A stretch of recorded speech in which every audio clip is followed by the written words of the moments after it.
Science and education world में आपका स्वागत है दोस्तों मैं आशुतोष व्यास ऑर्गेनिक केमिस्ट्री की सीरीज में आपके लिए आज नया टॉपिक लेके आया हूँ। वो है कार्बनिक अभिक्रियाओं की क्रियाविधि, मैकेनिज्म ऑफ ऑर्गेनिक रिएक्शन। यानी मैकेनिज्म ऑफ ऑर्गेनिक रिएक्शन समझने के लिए आपको पहले कुछ स्टेप समझने होंगे, तब हम समझ पाएंगे कि जो ऑर्गेनिक रिएक्शंस है उनकी मैकेनिज्म क्या है। अब मैकेनिज्म समझना हमारे लिए क्यों जरूरी है कि अगर हम चाहते हैं कि आगे ऑर्गेनिक केमिस्ट्री को हम पढ़ें और रिएक्शंस कैसे हो रही है, अगर हमें ये समझ में आ जाए तो हमें रिएक्शंस को रटने की जरूरत नहीं पड़ेगी, या हमें ये जरूरत नहीं पड़ेगी कि यार ये रिएक्शंस कैसे हो रही है, और वो जो किताबों के जो रट्टे मारते हैं पन्नों के, वो हमें मारने की जरूरत नहीं पड़ेगी।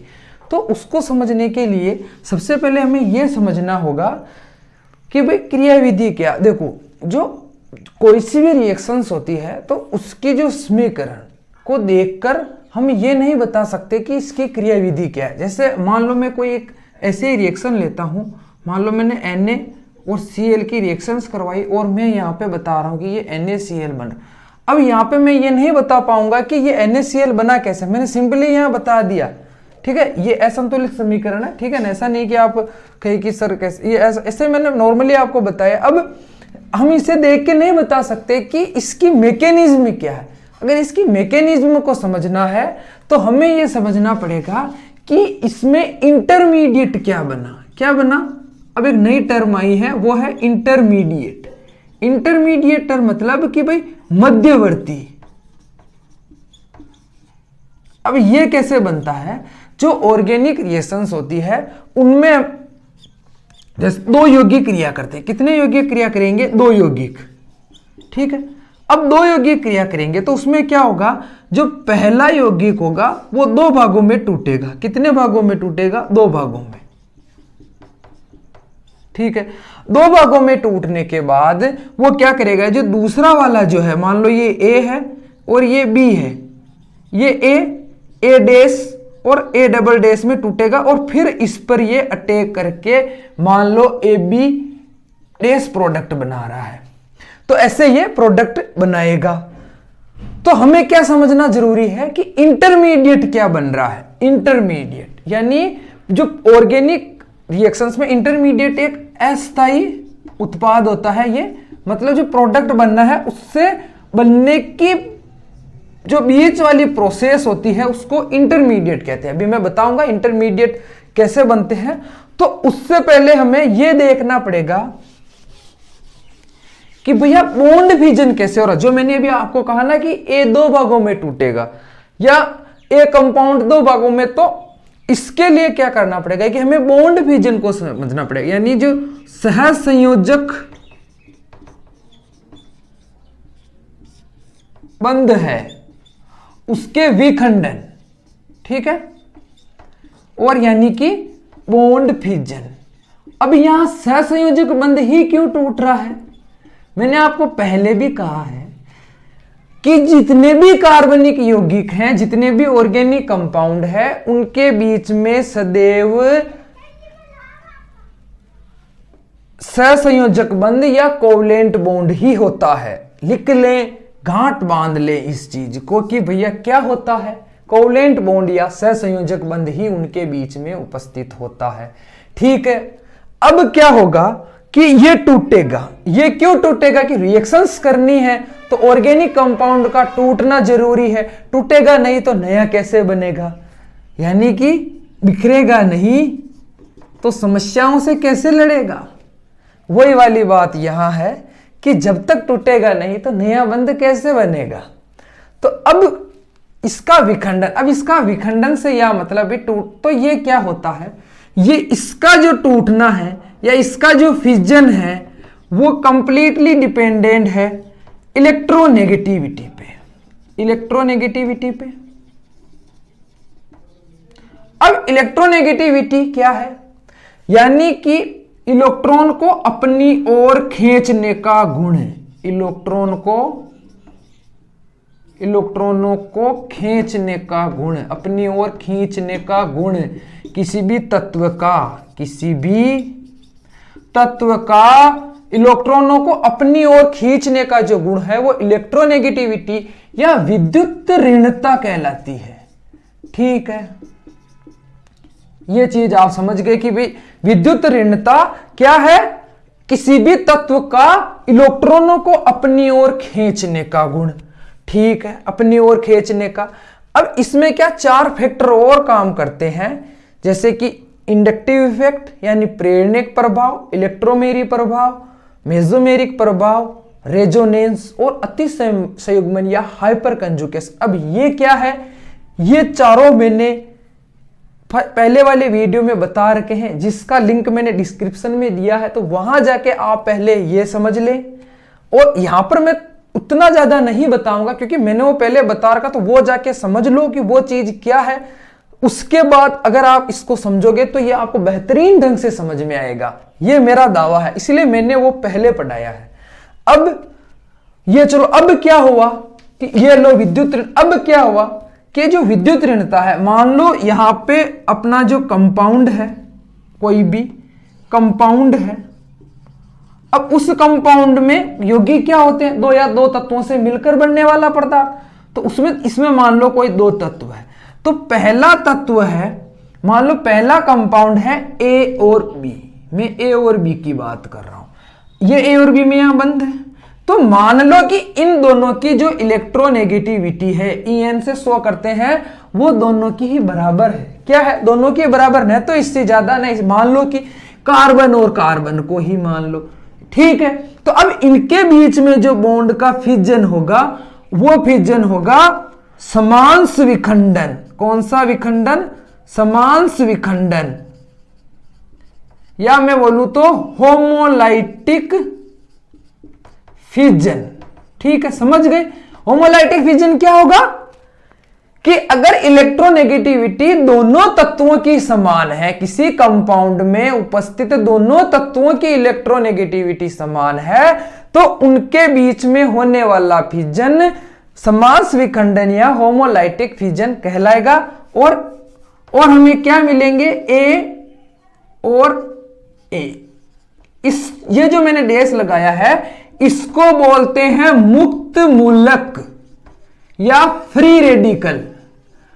मतलब मुक्त मूलक क्या है कि भाई यहां पे अगर यहां पे बॉन्ड बना तो 2 इलेक्ट्रॉन तो होंगे, तो ये क्या करे, अलग हो रहा है, तो इसने अपना इलेक्ट्रॉन ले लिया, इसने अपना इलेक्ट्रॉन ले लिया। अब ये दोनों मुक्त है, फ्री है। और रेडिकल क्यों कह रहे हैं, क्योंकि ये एक स्पीशीज की बात कार्य करेगा। तो ऐसे करके क्या हुआ कि यहां पर बन गया अपना फ्री रेडिकल। ठीक है, इतना ही याद रखो। क्या यूज होगा, क्या होगा, आगे बताऊंगा। अब हम आते हैं विस्मांस विखंडन में। चलो, ये विस्मांस विखंडन, हेटेरोलाइटिक फिजन। अब ये क्या है कि यहां मैंने कहा कि En दोनों के बराबर, और यहां पे क्या होगा, ये En है वो दोनों की बराबर नहीं होगी, अलग अलग है। जैसे मान लो A और यहां पे कोई Z है। अब इस Z की इलेक्ट्रोनेगेटिविटी माना कि एक की क्या है, कम है, और Z की क्या है, ज्यादा है, यानी A से Z की ज्यादा है। तो क्या होगा कि ये इलेक्ट्रॉनों को अपनी ओर खींच लेगा। चलो भैया, ये इसने खींच लिया। और जब हम ये चीजें दर्शाते हैं किसने किसकी खींचा, तो हम एरो का यूज करते हैं। इधर वाले ने खींचा तो ऐसे एरो, इधर वाले ने खींचा तो ऐसे एरो, और यहां पे इस प्रकार के एरो का यूज होगा, आधा एरो का। ठीक है, क्योंकि आधा इसने ले लिया और आधा इसने ले लिया, एरो का यूज। ठीक है, और ये अपना बन गया, देखो, जिसने इलेक्ट्रॉन को अपनी ओर खींच लिया, इसका मतलब उसके पास क्या हुआ, इलेक्ट्रॉन का चार्ज बढ़ गया। तो भैया ये लो, ये नेगेटिव हो गया, इससे खींच लिया, यानी इसके पास इलेक्ट्रॉन कम हो गए, तो ये बन गया अपना पॉजिटिव। ठीक है, समझ गए। समझो इस चीज को, समास विखंडन और विस्मास विखंडन। ठीक है, अब वापिस में आता हूं समास विखंडन पे। ये कब होगा, जब हमारी जो रिएक्शंस हो रही होगी, अगर उसमें पराक्साइड, देखो पराक्साइड क्या है कि ये वाली कंडीशन, ऐसे यहां पे मान लो, और कोई अगर पेरोक्साइड प्रेजेंट है या उच्च ताप है, वो गैसीय अवस्था में है, और अध्रुवीय विलायक है, यानी नॉन पोलर सॉल्वेंट होता है। जैसे हमने कहते पेट्रोल में घुलता है, बेंजीन में घुलता है, या वो लिक्विड पदार्थ जो ऑर्गेनिक है। ऑर्गेनिक का मतलब कार्बन कार्बन से मिलकर बने, जैसे petrol, ether, acetone, benzene, chloroform. ठीक है, तो ये क्या है? ये है अध्रुवीय का मतलब है कि इनका जो बॉन्ड है वो सीधा है, उसमें कोई भी वो किधर भी झुका हुआ नहीं है। तो इनके प्रेजेंट में अगर रिएक्शंस होगी तो वो हम, और एक होगी सॉरी यहां उच्च ताप या अपना जो नॉर्मल सूर्य का प्रकाश होता है जिसको H न्यू से शो करते हैं, उसकी प्रेजेंट में भी होगा तो वो फ्री रेडिकल होगा। तो अगर ये सिचुएशन है, मान लो रिएक्शंस लिखी हुई है और रिएक्शंस के एरो के ऊपर लिखा हुआ है पेरोक्साइड की उपस्थिति, प्रेजेंट ऑफ पेरोक्साइड, तो उस सिचुएशन में क्या होगा? आपको यह समझना चाहिए कि भैया जो मेरा जो कंपाउंड है वो फ्री रेडिकल में टूटेगा। ठीक है, ऐसे ही तो रिएक्शन समझ में आएगी। समझ गए किसकी प्रेजेंट में? पेरोक्साइड, उच्च ताप गैसीय अवस्था और अध्रुवीय विलाय की प्रेजेंस में समास विखंडन होगा, जबकि विश्वास विखंडन में क्या होगा कि यहां पे ध्रुवीय विलायक होंगे जिसको हम बोलते हैं H2O। H2O एक ध्रुवीय विलायक है क्योंकि यहां पे ऐसे करके ये इसकी स्ट्रक्चर होती है और यहां पे जो इसका जो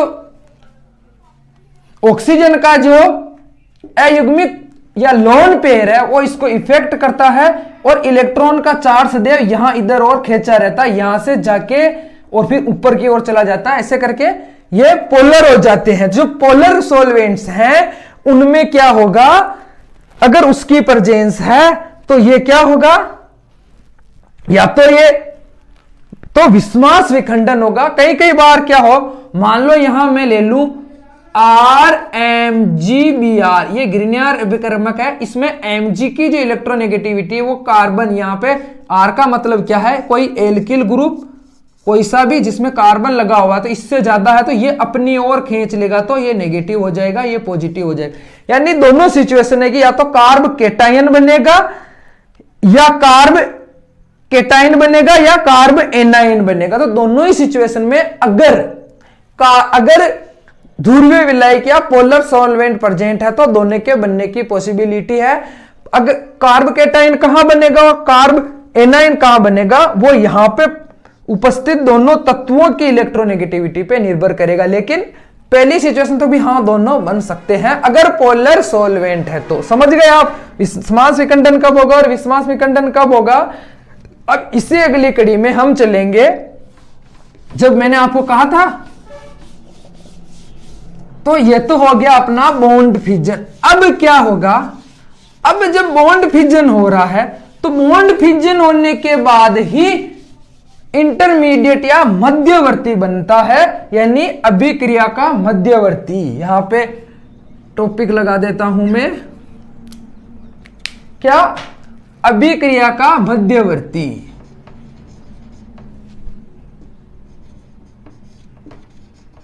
क्या है अभिक्रिया मध्यवर्ती?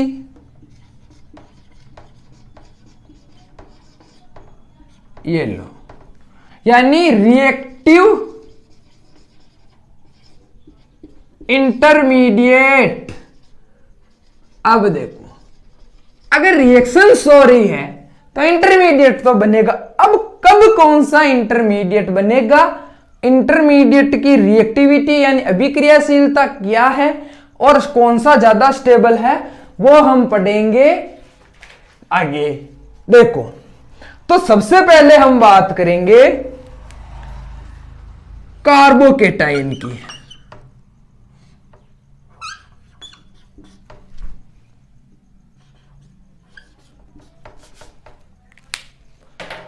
किसकी बात करेंगे? कार्बोकेटाइन की। कार्बोकेटाइन की किसकी बात करेंगे भैया? कार्बोकेटाइन।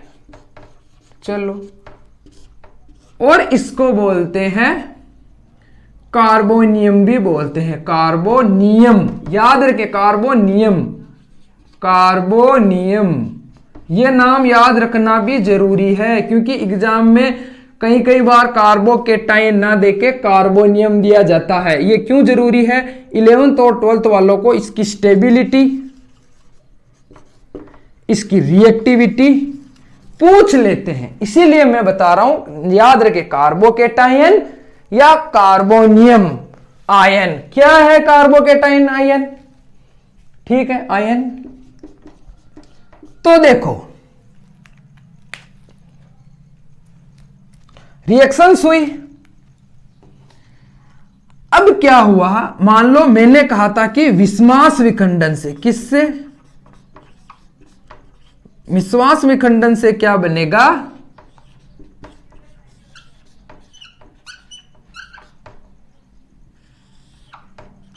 क्या बनेगा विस्मास विखंडन से? विस्मास विखंडन से बनेगा कार्बोकेटाइन। कब बनेगा? जब मान लो ये मेरा कार्बन है और ये कार्बन से जुड़ा हुआ कोई ग्रुप है, अगर इस ग्रुप की इलेक्ट्रोनेगेटिविटी कार्बन से कम है, किससे कम है? कार्बन से कम है, तो कार्बन क्या कर लेगा कि इलेक्ट्रॉनों को, मतलब अगर कार्बन की कम है, कार्बन की EN जो है अगर वो Y से कम है, तो Y क्या कर लेगा कि सारे इलेक्ट्रॉनों को अपनी ओर खींच लेगा और यहां पर बन जाएगा C और Y। यानी किसी भी यौगिक में अगर कोई सा भी कार्बन C+ अवस्था में उपस्थित है, तो वो मध्यवर्ती या वो इंटरमीडिएट कार्बोकेटाइन कहलाता है। किसमें प्रेजेंट होगा? C+ में। क्यों होगा? क्योंकि इसने सारे के सारे इलेक्ट्रॉनों को अपनी ओर खींच लिया है। समझ गए? ठीक है। और यहां पे मान लो मैं H, कोई प्रॉब्लम नहीं। अगर यहां पे H है तो वो H क्या होते हैं? सदैव न्यूट्रल होते हैं। समझ रहे हो? समझो इस चीज को। विस्मास विखंडन होगा अगर इलेक्ट्रोनेगेटिविटी कार्बन से जुड़े हुए ग्रुप की ज्यादा है, तो वो इलेक्ट्रॉनों को अपनी ओर खींच लेगा और कार्बोकेटाइन बनेगा। अब भैया कार्बोकेटाइन तो बन गए। अब जब क्या होता है कि हमें इनमें 3 चीजें पूछते हैं। पहला, अब क्यों बना? ध्रुवीय विलायक के कारण। ठीक है, समझ रहे हो? अब ये जो कार्बोकेटाइन यहां प्रेजेंट है, इसका हाइब्रिडाइजेशन क्या होगा, ये हमें पूछा जाता है। और इसका जो वैलेंस शेल है, संयोजी वैलेंस शेल का मतलब जो संयोजी कोश है, उसमें 6 इलेक्ट्रॉन ही होते हैं। कितने इलेक्ट्रॉन होते हैं? 6 इलेक्ट्रॉन ही होते हैं। क्यों होते हैं? क्योंकि जो 2 इलेक्ट्रॉन थे वो तो इसने खींच लेना। इसके पहले संयोजी इलेक्ट्रॉन को हम बनाते हैं, तो ये इसका संयोजी इलेक्ट्रॉन कंप्लीट था। अब इसने इलेक्ट्रॉन खींच लिए तो इसका ये तो हो गया ना खाली। ठीक है, यानी S2S2P। ठीक है, इसको एक बार जोड़ दो तो PX PY और ये PZ इसका वेकेंट है। तो इसके वैलेंस में कितने इलेक्ट्रॉन है? 6। कैसे है? क्योंकि 2 इसने खींच लिए है और ये इसका वेकेंट है। अब यहां पर क्या होगा? हाइब्रिडाइजेशन होगा, वो होगा sp2। देखो sp2 कैसे? देखो मैं बताता हूं हाइब्रिडाइजेशन गिनने का तरीका। यानी sigma bond plus lone pair की संख्या बराबर हाइब्रिडाइजेशन। देखो इसको ले वो C, यही है, पॉजिटिव है, इसका मतलब इसके पास लोन पेयर नहीं, तो 1 2 3 कितने हो गए यहाँ पे? 3 + 0 बराबर 3, यानी एक S का और 2 P के। यहां पर भी देख लेते हैं कैसा हो रहा। देखो ये S और ये 2, भाई यहां पर चाहे 3 यानी P के तीनों प्रेजेंट है, यानी 2P यहां पर प्रेजेंट है, लेकिन ये P और P, लेकिन यही तो उपस्थित है, ये वाला तो वेकेंट है, तो इनमें हाइब्रिडाइजेशन होगा ही नहीं। तो यहां पे हमको मिलेंगे sp3, एक S और sp2 हो गया। sp2 हाइब्रिडाइजेशन, समझ गए आप? अब sp2 हाइब्रिडाइजेशन है तो इसकी आकृति कैसी होगी? तो इसकी आकृति होगी कि पिरामिडीय। कौन सी? त्रिकोणीय पिरामिडीय, यानी ट्रायंगुलर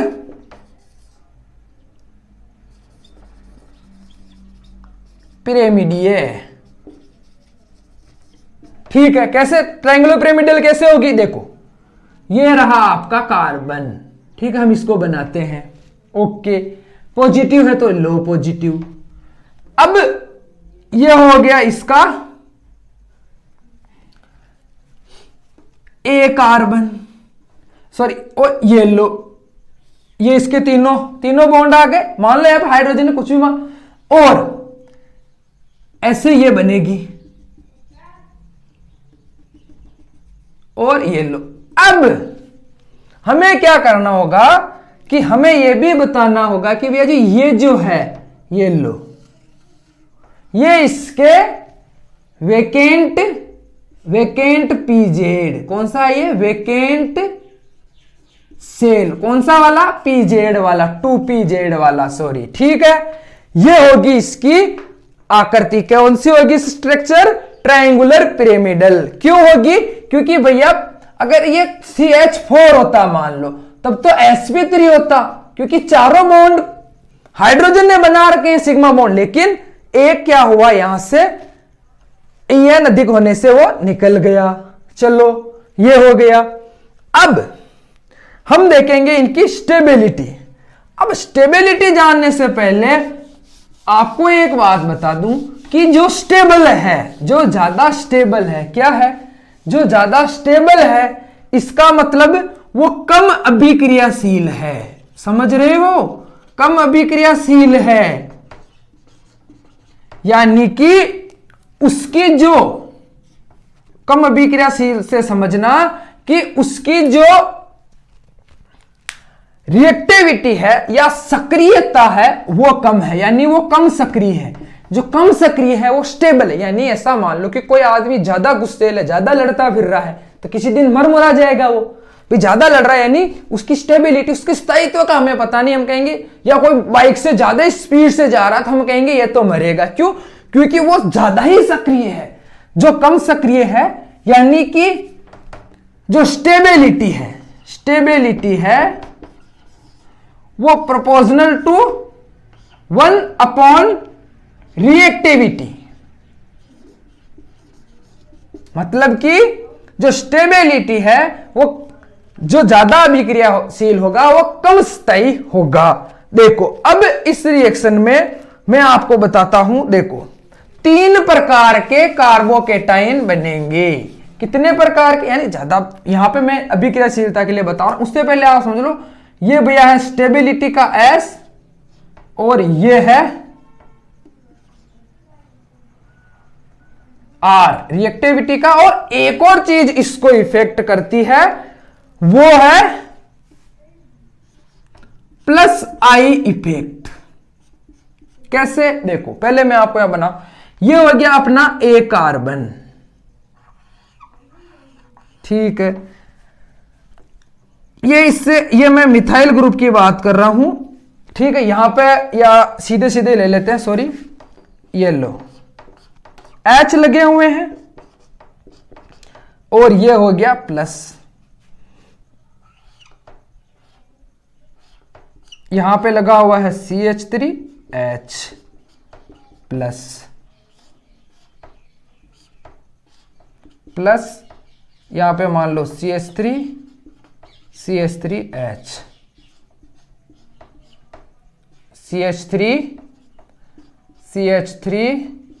CH3 प्लस। अब इसको भी बोलते हैं हम 1 डिग्री। 1 डिग्री क्यों? इसको बोलते हैं सुपर 1 डिग्री, ठीक है, सुपर 1 डिग्री। इसको बोलते हैं 1 डिग्री कार्बोकेटाइन, इसको बोलते हैं 2 डिग्री कार्बोकेटाइन CC, इसको बोलते हैं 3 डिग्री। 3 डिग्री क्यों? क्योंकि इनके जो वैलेंस शेल है वो किसके इलेक्ट्रॉन से पूरित हो रहे हैं? कार्बन के। 2 कार्बन से, तो ये वाला 2 डिग्री, ये वाला 3 डिग्री, ठीक है, अब हमें बात करनी इनकी स्टेबिलिटी की। देखो अगर इस पर प्लस प्रभाव है, क्या है, प्लस प्रभाव है, तो प्लस प्रभाव कौन देते हैं, जो इलेक्ट्रॉन को अपने से प्रतिकर्षित करते हैं, रिबेल करते हैं, वो प्लस आई इफेक्ट देते हैं, जैसे कि मिथाइल ग्रुप। तो मिथाइल ग्रुप क्या कर, अगर जहां जहां अगर प्लस आई, यहां पर प्लस है, अगर ये प्लस का गुण और बढ़ता है तो क्रियाशील, तो स्थायित्व बढ़ता है, क्योंकि इसके बढ़ने से क्रियाशीलता कम होती है। याद रखें, प्लस आई के बढ़ने से क्या होगा, प्लस आई के बढ़ने से पहले अगर प्लस आई बढ़ रहा है इस पर, इस वाले सी प्लस पे, तो क्या होगा, पहला प्रभाव सक्रियता कम होगी, ठीक है। दूसरा क्या होगा, अभिक्रियाशीलता, सॉरी हाँ, सक्रियता कम होगी और स्थायित्व बढ़ेगा। ये लो भैया, हो गई अपनी प्रॉब्लम यही सॉल्व हो गई। हमें स्टेबिलिटी समझानी है तो प्लस आई प्रभाव हमें आना चाहिए, और वो आपको लिंक डिस्क्रिप्शन में, वहां वीडियो देखने से आपको पता चलेगा। प्लस आई प्रभाव कौन दिखाएंगे, और प्लस आई प्रभाव क्या है, इलेक्ट्रॉनों को अपने से दूर भेजना, ठीक है। यहां आओ, H हमेशा न्यूट्रल है, इसका मतलब जो इसका ये प्लस वाला प्रभाव है ये घटा ही नहीं, समझ रहे हो, यानी कि ये फुल है, फुल है तो इसका मतलब ये अधिक क्रियाशील है। तो अधिक क्रियाशील के लिए मैं इस एरो का कर रहा हूं, ठीक है भैया। तो बहुत ज्यादा क्रियाशील है तो क्या है, इसकी स्टेबिलिटी कम है। यहां पे मैं स्टेबिलिटी के लिए S और इसके लिए R, यानी ये कम है, ठीक है। इसके लिए S और R क्या है, देखो इसने इसके तरफ देखो दिया, अभी मेरे को तो भैया इलेक्ट्रॉन चाहिए ही नहीं, ये तो ही रख। तो उससे क्या हुआ, अगर इधर थोड़ा नेगेटिव चार्ज गया तो इसका मतलब इसका प्लस कम हुआ। अब इसका प्लस कम हुआ, उससे क्या होगा कि ये थोड़ा सा ज्यादा रिएक्टिव होगा, किससे, मिथाइल से।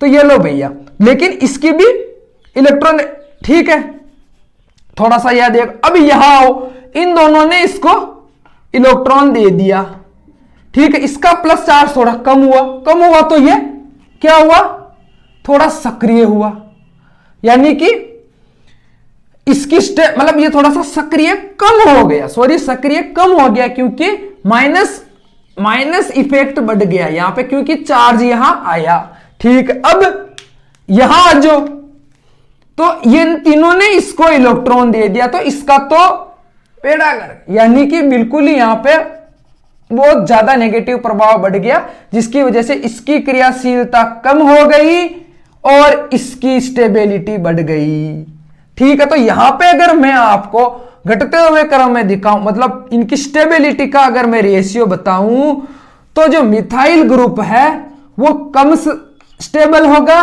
किससे, 1 डिग्री वाले से। 1 डिग्री वाला किससे कम होगा, 2 डिग्री वाले से, और 3 डिग्री वाला सबसे ज्यादा स्टेबल होगा। ये जो मैंने आपको बताया है रेशियो, वो है स्टेबिलिटी या स्थायित्व का। अब आपको कोई पूछे तो आप आराम से बता सकते हो कि कार्बोकेटाइन, 3 डिग्री कार्बोकेटाइन कैसे ज्यादा स्थायी है, इस वजह से ज्यादा स्थायी है क्योंकि यहां पे इनके प्लस आई प्रभाव से इसकी स्टेबिलिटी बढ़ गई, लेकिन ये सक्रिय कम है। याद रखें, ये रिएक्शंस में कम सक्रिय होगा, सबसे पहले इससे अटैकिंग ग्रुप आकर नहीं जुड़ेगा। अब अगर कोई कहे कि भाई सक्रियता का बनो, तो सबसे ज्यादा सक्रिय होगा अपना मिथाइल, फिर 1 डिग्री, फिर 2 डिग्री और फिर 3 डिग्री। ये लो, ये हो गया कार्बोकेटाइन के स्थायित्व की बात। अब आता है क्वेश्चन कि भाई कार्बोकेटाइन कब बनता है। नेक्स्ट जो अपनी चीज है क्या है वो, कि भाई कब कार्बोकेटाइन बनेगा, कार्बोकेटाइन का फॉर्मेशन कब होगा। तो कार्बोकेटाइन का फॉर्मेशन होगा कि जब मान लो ये है मेरा CH3, ये है मेरा क्लोराइड, ठीक है, ओके। यानी कि तो क्या होगा, यहां पे मैंने डाल दिया अध्रुवीय विलायक, इलेक्ट्रॉन का ट्रांसफर हो गया इधर, और मेरे को मिल गया CH3 प्लस और Cl माइनस, ठीक है। बन गया, कोई प्रॉब्लम नहीं। और एक क्या होता है, कई कई बार क्या होता है, ये लो ये CH3 ये CH2, ठीक है। तो और यहां पे होगा डबल बॉन्ड, और यहां पे क्या होगा, कई कई बार कुछ ऐसे विलायक होते हैं जो क्या करते हैं, जो H पॉजिटिव होता है, यानी वो क्या करते हैं कि ये होता है कि प्रोटॉन आयन को ये अपनी ओर खींचता, क्यों खींचता है कि देखो यहां पे आएगा, ठीक है, सॉरी, ये क्या होगा, इसकी ओर रिपल करेगा ना CH3, तो लो ये यहां आ गया, तो उससे क्या होगा, ये हो गया CH3, ये हो गया CH2 माइनस, और अभी माइनस ही हुआ, लेकिन फिर क्या होगा, एक मिनट कुछ मिस्टेक हो रहा है, ओके। तो यहां पे क्या होगा कि ये होगा CH2 और यहां पे होगा ट्रिपल बॉन्ड।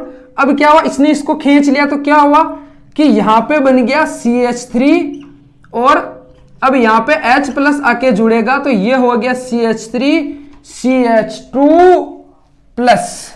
कैसे हुआ, देखो यहां पे इसने खींचा, तो ये क्या हुआ, माइनस हो गया, ये प्लस हो गया था, लेकिन यहां पे वापस H प्लस आके इससे जुड़ गया। तो ऐसे करके कार्बोकेटाइन बनते हैं, और ये हुई भैया पूरी कार्बोकेटाइन की बात।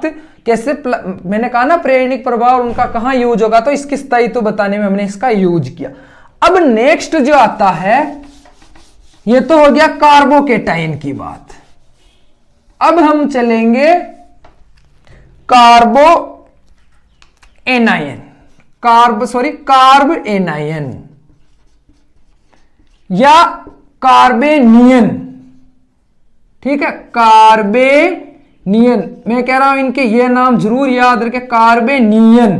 देखो नियम और नियन आयन, अब ये क्या है, ये भी भैया विस्मास विखंडन के फलस्वरूप ही होगा, विस्मास विखंडन होगा, ये विस्मास विखंडन, ठीक है, हो गया विस्मास विखंडन। अब क्या करना है कि अगर इलेक्ट्रोनेगेटिविटी अब कार्बन की ज्यादा है और जो उससे जुड़ा हुआ है उसकी कम है, कोई सा भी मान लो बी ग्रुप जुड़ा हुआ, तो उसकी प्रेजेंस में क्या होगा, यहां पे कार्ब एनायन बनेगा। अब वो कार्ब एनायन क्या करेगा, रिएक्शंस में देखो, ठीक है, मान लो ये मेरा कार्बन है और ये इससे कोई बी ग्रुप जुड़ा है, इसकी इलेक्ट्रोनेगेटिविटी कम है, तो कार्बन इलेक्ट्रॉन को अपनी ओर खींच लेगा। जैसे इसने अपनी ओर खींचा, अपने को मिल गया C माइनस और कार्बन, ये हो गया प्लस मान लो, ठीक। अब ये तो हो गया, अब इसके गुण क्या है, देखो इसके वैलेंस सेल में संयोजी इलेक्ट्रॉन कितने होंगे, 8। ओके, ये क्या है, ये लोन पेयर। 8 कैसे हुए, देखो 2s यानी first s2 2s2 2p3, okay, एक बार के लिए, सॉरी 6, सॉरी, ठीक है, ये हो गया 2s की बात कर रहा हूं मैं, इसमें 2 इलेक्ट्रॉन, और ये भैया इसका ये लो, पहले 6 थे और 2, ये पूरा का पूरा पेयर यहां आ जाएगा, ये लो, हो गए साहब 8 हो गए ना, यानी कि इसका ऑक्टेट कंप्लीट रहता है, कंप्लीट रहता है, अष्टक क्या है, पूर्ण है। चलो हाइब्रिडाइजेशन कौन सा है,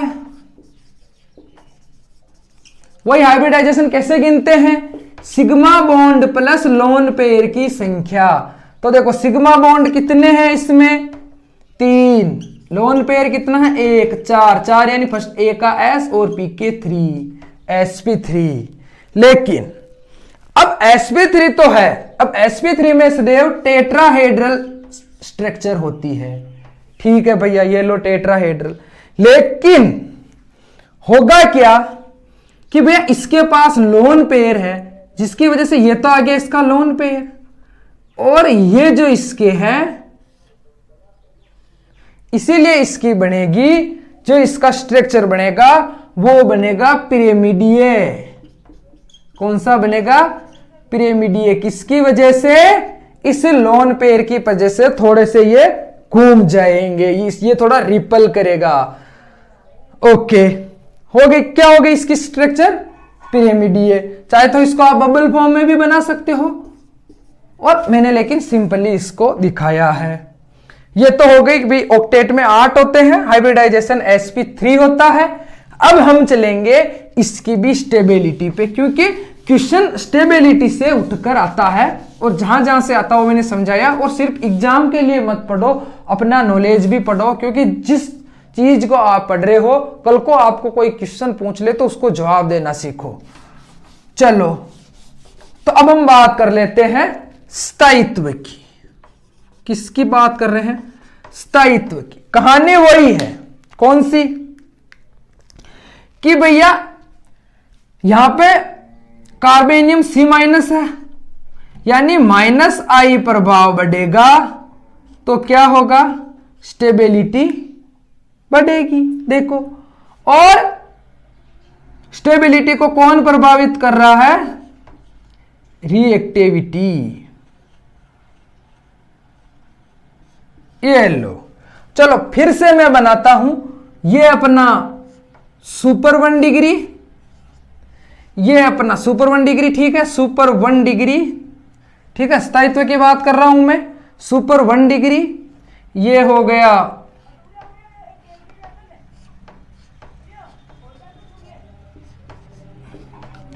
1 डिग्री, ये हो गया 2 डिग्री, और ये हमारा सदैव की तरह है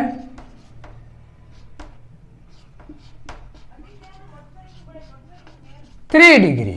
ठीक है, स्थायित्व को समझते हैं। देखो,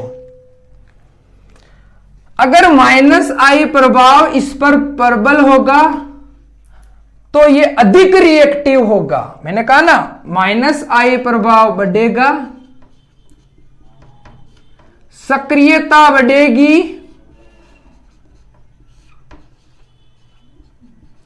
तो स्थायित्व कम होगा।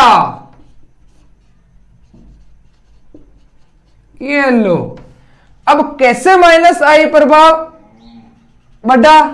देखो भैया, मिथाइल ग्रुप कौन सा ग्रुप है? +I इफेक्ट वाले का। यानी कि ये क्या करेगा? ये भैया क्या करेगा कि इलेक्ट्रॉनों को अपने से दूर भेजेगा। इसने इलेक्ट्रॉनों को इस भैया को दे दिए, इसका चार्ज और बढ़ गया, और बढ़ गया तो कम सक्रिय हो गया। तो ये हो गया सबसे ज्यादा स्थायित्व। क्यों हो गया? सॉरी, तो इससे क्या हुआ कि इसकी सक्रियता बढ़ गई, है ना? सॉरी, सक्रियता इसकी बहुत ज्यादा बढ़ गई, तो सबसे ज्यादा सक्रियता 1 नंबर पर ये हो गया। अब वापस मिथाइल ग्रुप पे आ जाओ। यहां पे क्या लगे हैं मिथाइल ग्रुप को पर? ये H। अब मिथाइल ग्रुप पे जो H लगे हैं वो क्या है? वो न्यूट्रल है, यानी सबसे जो कम होगा इस पर होगा। तो ये हो गया भैया कम सक्रिय, सबसे कम सक्रिय ये है, तो सबसे ज्यादा स्थायी भी यही होगा। ठीक है, अब इस पर आओ। इसने क्या किया? इसको दे दिया, लेकिन इसकी अपेक्षा थोड़ा सा इसका -I प्रभाव बढ़ गया, और इससे थोड़ा इसका बढ़ गया। तो अब हम करते हैं तुलना। तो देखो, स्थायित्व की बात कर रहा हूं।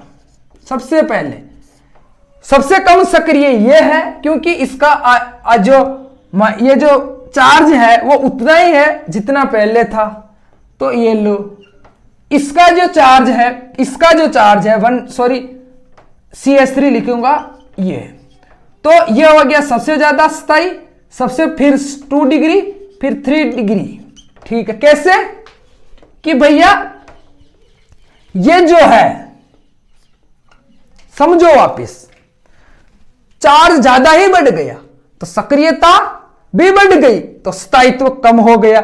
इसका थोड़ा इसकी अपेक्षा कम बढ़ा तो थोड़ा कम सक्रिय, थोड़ा ज्यादा स्थायी। ये थोड़ा सा ज्यादा ही कम मतलब हो गया तो ये कम। और ये जो मिथाइल ग्रुप है वो थोड़ा चार्ज इसका कम था तो कम सक्रिय हुआ तो अधिक स्थायी, ये थोड़ा इससे कम सक्रिय, ये कम सक्रिय और ये सब। अब जो ये ज्यादा ही सक्रिय है इसका मतलब ये रिएक्शंस ज्यादा करेगा। सदा ध्यान रखे कि जो ज्यादा सक्रिय है वो रिएक्शंस ज्यादा करेगा। चलो ये मैंने बात की स्थायित्व, अब मैं सक्रियता की बात भी साथ के साथ ही कर लेता हूं।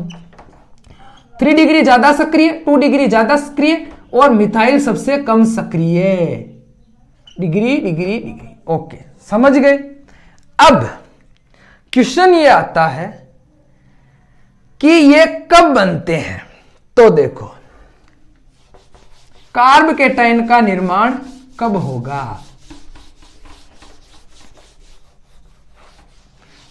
कार्ब केटाइन का निर्माण होगा, पहले तो इस चीज को समझो कि अगर ध्रुवीय विलायक प्रेजेंट है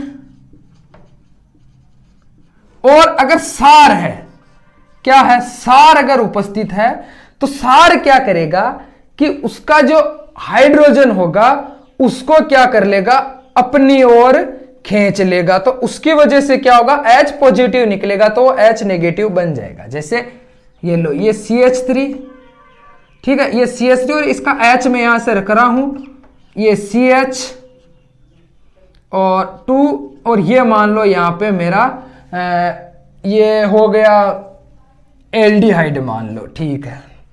यहां पर क्या हुआ, NaOH ने अटैक किया तो क्या होगा, यहां से ये यहां आएगा, यहां से यहां आएगा और ये H यहां से ब्रेक हो जाएगा। तो क्या हुआ कि इसका ये ग्रुप नहीं आएगा, ये OH नेगेटिव आएगा। तो ये तो बन गया यहां H2O, सॉरी, तो ये यहां से जैसे ही H पॉजिटिव निकला ये हो गया नेगेटिव और ये CH2 का CH2 और ये इसका ये लो, ठीक है भैया, और ये बन गया H2O। हमें इससे कोई मतलब नहीं है, इससे मतलब यानी कब बना, सार की प्रेजेंस में, ठीक है। और अगर मान लो एसिटिलीन है और अगर उसकी क्रिया में सोडियम अमोनियम यानी NaNH3 से कराऊं तो क्या होगा, ये लो, ये आपकी एसिटिलीन मैंने आपको बताई थी CH, ये लो, तो ये क्या होगा कि इसका जो NH2 है, ठीक है, ये क्या कर लेगा, इसके एक H को खींच लेगा और हमें मिलेगा ये, ठीक है, मिल गया, कोई प्रॉब्लम नहीं। तो इस प्रकार से कार्ब एनाइन का निर्माण होता। अब ये तो थी विस्मास विखंडन से, लेकिन अगर समास विखंडन होगा तो क्या होगा, क्वेश्चन क्या है, समास विखंडन होगा तो क्या होगा। जब समास विखंडन होगा तो हमें मिलेगा मुक्त मूलक।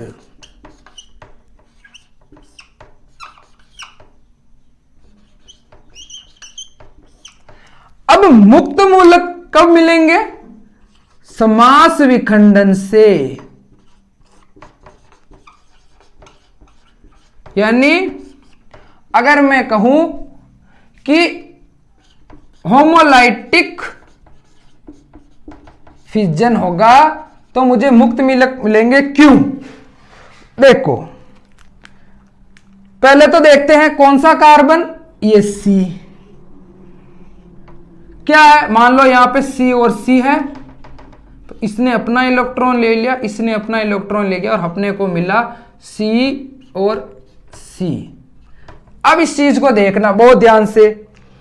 तो अब हम बात करेंगे इसकी, तो सबसे पहले तो इसके वैलेंस ये कार्बोनियम आयन जैसे ही गुण देगा, क्यों, क्योंकि इससे भी इलेक्ट्रॉन ले ली है, बस इसके वैलेंस सेल्स में हो गए 7 इलेक्ट्रॉन, लेकिन ये यहां पॉजिटिव की बात ही कार्य करेगा, रीजन क्योंकि एक इलेक्ट्रॉन उसने ले लिया, अब इसके पास उतने ही रह गए हैं, यानी मुक्त मूलक है, लेकिन इसके गुण कार्ब केटाइन जैसे होंगे, इसमें भी हाइब्रिडाइजेशन होगा sp2, कैसे, देखो आओ, ये इसका 2s के 2 इलेक्ट्रॉन और ये इसके ये लो, ठीक है, और एक यहां आ जाएगा क्योंकि एक तो ये ले गया, एक ही तो रहा, लेकिन तो भी ये एक तो किसी काम का नहीं रहा। sp2 इसमें ऐसे बनेगा प्लेनर एकदम से, ये इसका C और यहां बनेगा और ये इसके जो पीजेड होगा उसमें ये वेकेंट ना रह के उसमें एक इलेक्ट्रॉन होगा, और यहां पे मान लो H ही मान लो, ये लो। और 122 डिग्री का इसमें कौन बनेगा, और क्या होगा भैया, हाइब्रिडाइजेशन कौन सा होगा, sp2।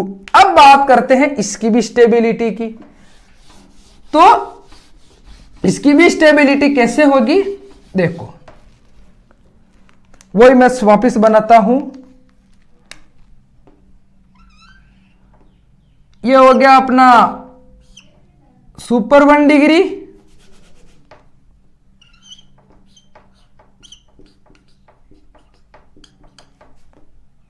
मुक्त मूलक के लिए हमेशा डॉट का यूज करेंगे।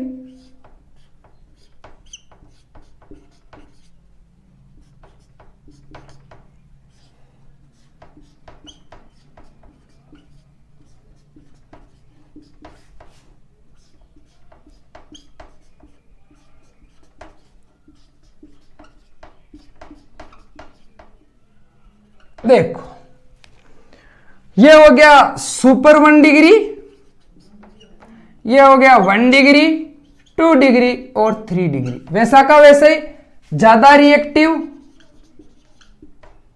तो स्टेबिलिटी घटेगी, 1 स्टेबिलिटी। अब इस पे आओ, वही वापिस प्लस आई प्रभाव, इसकी वजह से ये न्यूट्रल है तो इसका प्लस आई प्रभाव नहीं बढ़ा तो क्या हुआ कि ये अधिक सक्रिय है, अधिक सक्रिय है तो इसका मतलब ये कम स्थायी है। इसका बढ़ गया तो इससे थोड़ा सा ज्यादा, इससे थोड़ा सा ज्यादा, इससे थोड़ा सा ज्यादा, ये सबसे कम क्रियाशील है क्योंकि इन्होंने इसका पॉजिटिव प्रभाव यहां पे बढ़ा दिया। तो स्टेबिलिटी क्या होगी, वही 3 डिग्री 2 डिग्री, सॉरी हाँ 3 डिग्री 2 डिग्री 1 डिग्री और अपना मिथाइल ग्रुप। और मैं रिएक्टिविटी की बात करूं तो मिथाइल ग्रुप सबसे ज्यादा रिएक्टिव, फिर अपना 1 डिग्री ज्यादा, फिर 2 डिग्री ज्यादा और फिर 3 डिग्री ज्यादा। अब ये कम बनेंगे, देखो ये बनेंगे भैया, मैंने कहा ना या तो ध्रुवीय अध्रुवीय विलायक है या फिर किसकी प्रेजेंट है, H न्यू की या दृश्य प्रकाश की उपस्थिति में जब हम रिएक्शंस करवाएंगे तब। देखो ये मेरा एक रिएक्शंस बताता हूं, मेरे पास ये है मिथाइल, ये हो गया मेरे पास मेथेन और ये मेरे पास है डाइक्लोराइड। अब ये डाइक्लोराइड है भैया, डाइक्लोराइड क्या होगा, जैसे ही H न्यू की प्रेजेंस में जाएगा अपने आप को मुक्त मूलक में तोड़ लेगा, विस्मास विखंडन इसमें हो जाएगा, ठीक है। अब ये जैसे ही इसके संपर्क में आया तो ये क्या करेगा कि अपना मुक्त मूलक इसको दे देगा और ये बन जाएगा HCl में, क्योंकि इसको तो क्योंकि ये H इसको बहुत जल्दी लेके अपने आप को कंप्लीट करना है, क्योंकि इसको तो एक इलेक्ट्रॉन चाहिए, तो ये बन गया अपना मिथाइल। अब क्या होगा, मान लो ऐसे रिएक्शन चल रही है तो उसमें बहुत सारे ऐसे मिथाइल ग्रुप होंगे, तो वो मिथाइल तो बना लेंगे क्या, एथेन, और एक वो क्लोराइड से भी जुड़ेगा तो यहां पे बनेगा मिथाइल क्लोराइड, और वापस क्लोराइड से क्लोराइड भी जुड़ के बन जाएंगे Cl2। यानी कि कब बनेंगे, जब H न्यू की उपस्थिति होगी।